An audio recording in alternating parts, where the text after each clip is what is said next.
আসসালামু আলাইকুম, আপনারা দেখতেছেন জনতা টিভি। চলুন দেখে নেওয়া যাক এইমাত্র পাওয়া সর্বশেষ সংবাদ। গণপিটুনির নাটক সাজিয়ে খুন করা হয় যুবলীগ নেতাকে। নোয়াখালী সদর উপজেলার সদর ইউনিয়ন যুবলীগের সাবেক সহসভাপতি মোহাম্মদ আব্দুস শহীদকে ৪৩ গণপিটুনির নাটক সাজিয়ে পিটিয়ে হত্যা করেছেন প্রতিপক্ষের লোকজন। এ সংক্রান্ত একটি ভিডিও ঘটনার পরপরই সামাজিক যোগাযোগ মাধ্যমে ছড়িয়ে পড়েছে।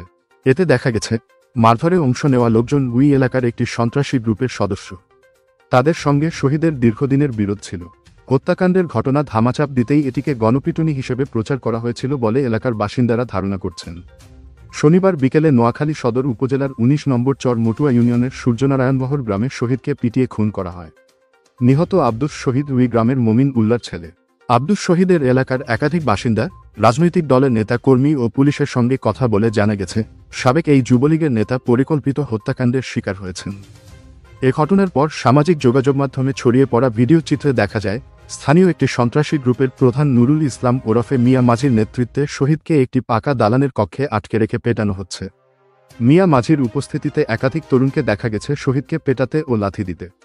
ব্যাপক মারধরের পর হামলাকারীরা অস্ত্রসহ সন্ত্রাসী আটকের নাটক সাজানো এবং গণপিটুনির বিষয়টি প্রচার করেন।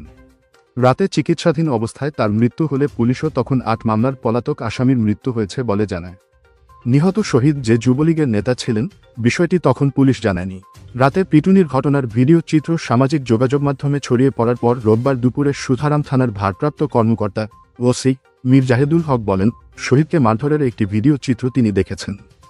এতে মিয়া মাঝি, তার ছেলেসহ কয়েকজনকে শহীদকে মারধর করতে দেখা গেছে। তবে ওই ভিডিও গতকালের কিনা তা পরিষ্কার নয়। বিষয়টি খতিয়ে দেখতে হবে, কারণ তাদের মধ্যে আগেও ঝামেলা হয়েছিল।